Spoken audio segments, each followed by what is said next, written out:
Blessed be the barley.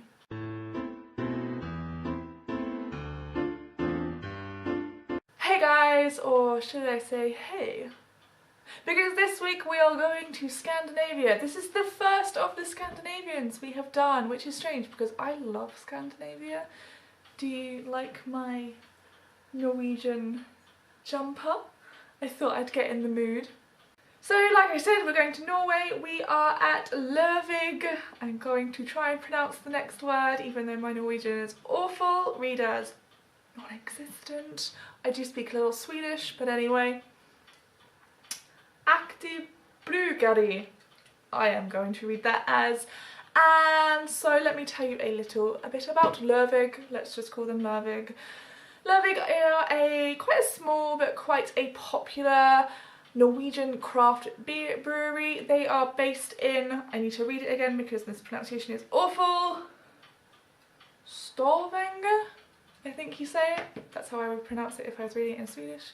Stavanger, which I'm not sure because I'm rubbish at Norwegian geography. Not sure where that is, but they are very popular. They are becoming more popular around the world. They do ship constantly around the world as well, like as far as the US and Singapore and down to Australia, I think some African countries, I'm not quite sure. And they were recently listed as one of the top 100 craft beer breweries worldwide, which is a super amazing feat because actually 80 of the 100 are just based in the USA. So to get into that bracket at all as a non-USA brewery is incredible. So a little bit about the beer. This is one of their flagship beers. Like I said in the last episode or the one before that, I can't remember, I am doing a lot of flagship beers. Not intentionally, but also intentionally because I think it's a nice way to introduce the brewery before I delve into some of the weirder stuff that they create. Okay, so Lucky Jack Grapefruit Edition does come in these cans. They are the standard can size, so 33 centilitres, and they also come in 30-litre kegs, so you can find it on draft in some places. My work hasn't ever had any Lervig in the time that I've been there, but I think we have had some before. I'm going to look on the wall, see what I can find. But I'm really excited. I have a love-hate relationship with grapefruit beers. Some days I really love their flavour, and then some days I find they're a little bit too much. But this size is absolutely perfect because it's not going to overwhelm me. I feel like if it was a full pint it would be a little bit too much, but hey, I haven't even tasted it yet. I might absolutely fall in love with this. Let's not judge it too soon. I have served the beer at a chilled temperature. It's been in the fridge for about 4 or 5 hours, and they recommend on the website that I serve it in a tulip glass.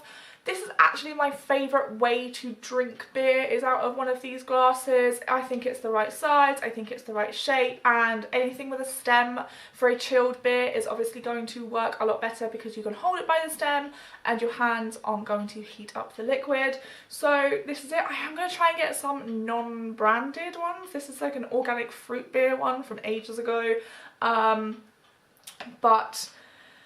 they're hard to find, you know. Okay, let's crack it open. Nice little.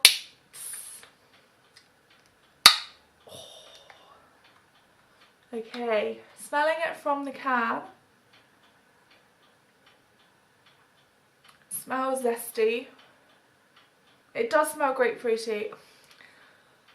Part of me that puts me off, if you've ever worked in a bar, you'll know the smell I mean. It kind of smells like the glass wash cleaner. That's not a good sign, but we're going to give it a go. Oh, and can I just say how much I love the packaging? Part of me really, and you shouldn't really appreciate it, appreciates like almost a cigarette box pattern, cigarette box design. It's very retro, it's very kitsch. Okay, let's pour it out. It said online that it should be a slightly pink colour, like a pink grapefruit colour, and I do see that. It's almost like a peachy colour, and it is very carbonated, and it is actually a little hazy, which is it's alright, don't mind that. Okay, sniff. Much less like glass cleaner. Very grapefruity, like when you have a grapefruit in the morning and you, apparently this is just me actually, so maybe you don't do this, like cover it in sugar and put it onto the grill. That's what it smells like. Okay, I'm going to give it a test.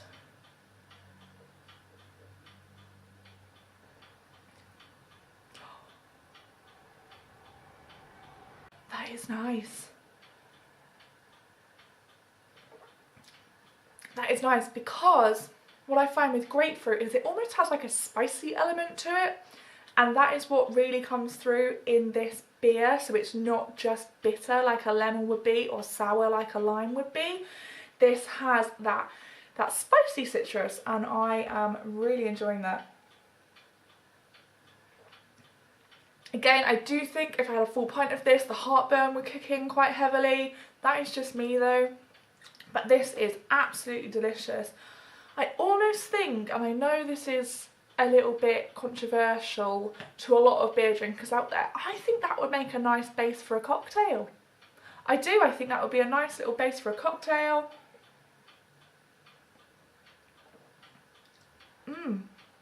Very summery. If you are not that into your hoppy, you're very bitter, if you're like almost stepping into the beer world and you prefer a fruitier drink, this would be a great avenue in, because I know with a lot of people with sours, they are too sour, but this is that nice intermediate step between a sour and more of a traditional IPA, bittery, hoppy taste. This actually is a really good stepping stone. Okay, all in all, we might have another really high scorer for the second week in a row. I'm giving Lucky Jack Grapefruit Edition from Lervig a 4.5 out of 5 stars because, yeah, I really enjoyed it. That actually really surprised me. From the first initial smell, I was really hesitant, but the taste is really, really good.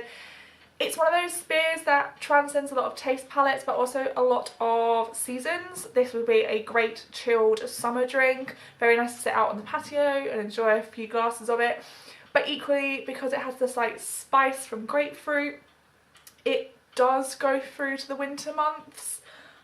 Really impressed actually, and I think I'm going to keep a little eye out for more Lervig to get onto the channel as well. So that brings me to the end of this episode. I hope you have enjoyed it. If you have, then please give me a thumbs up and a comment below. What beers would you like me to do next? Because I am actually running a little low on my supply, and any suggestions would be incredible. Don't forget to hit the subscribe button and ring the notification bell. I do upload videos every Wednesday at 7 PM British Summer Time, soon switching to GMT. But anyway, until then, I will see you next week. Bye bye.